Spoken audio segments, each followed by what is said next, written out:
Wuthering Waves has made one of the best updates I've seen in gacha, and this is definitely the best update yet. A game going from 3.8 stars to 4.9 and 4.5, 4.6 in different stores on mobile is something incredible. Which, since this happened on mobile, I have a question for mobile players. Is this because of the patch, or the game is now way more optimized in 1.3 compared to 1.2? I don't know actually. But I have to talk about the main thing, the story. This was very well made. I have some problems with it, like very little problems that I will talk about later, but now I'm so happy to how incredible this story was made in 1.3. This storytelling is a step up from every single other quest in the game. One of my biggest problems with the Jinsa or 1.1 story was the first 30 minutes where they were yapping a lot about Abby. I know it was a little important, but they took too much time, and it's a problem in a lot of gacha games. They talk a lot. And in this quest, it reminds me of some of the earliest Luofu stories. Every update in HSR where it takes like 2 to 3 hours. I think most dialogue was important, was good. It was well made. There's nothing like, okay, this is boring, why am I hearing this? Maybe there is a couple, but with the new feature that they added, it's so cool actually. Now you can skip a dialogue that you think is not important, and they will give you a brief to what happened, and I think this is really cool. Like, I think I skipped twice when we talked to some robots, but other than that, I found myself not skipping. 2 to 3 hours of story gave us a lot of content. We got more about the identity of Rover, some very cool twists happened, and it's like they were not afraid to how they tell the story.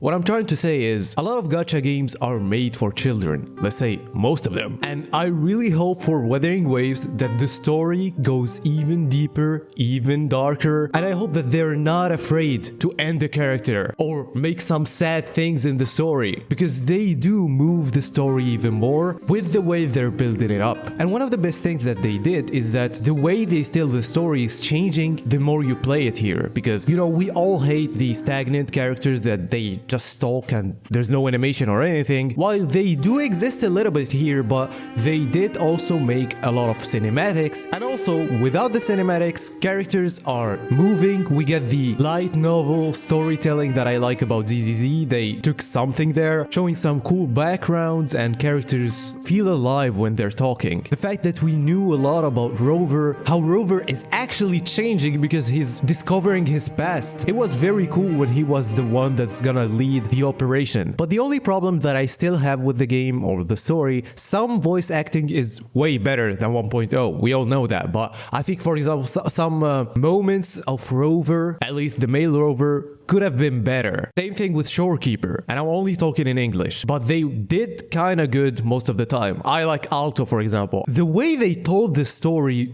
with gameplay, because this is the next thing, the gameplay and environment with the Black Shores was great, especially in the end when we went to something that reminded me of the game Control, and the new mechanics that looked like Portal, they just yoinked Portal and did put it there. It's a little easier, of course. It was so cool. The way we go into portals and we fight new mobs, then we go into a portal again. One thing is, one of the last moments when we were going through trains and running through walls, we've seen how the environments were changing without any loading screens, and they're really good at making environments like this. The only problem is, they could have done or added more gameplay there, because it was only some quick time events and it wasn't really quick, okay? You had your time to do it. Add to that the quality of life changes that they added in 1.3. Shorekeeper is an incredible character in terms of gameplay too. I really like the outro skill. When you use 3 outro skills and switch to her, you get this cool animation. And I really hope that 2.0 will be way better than this, because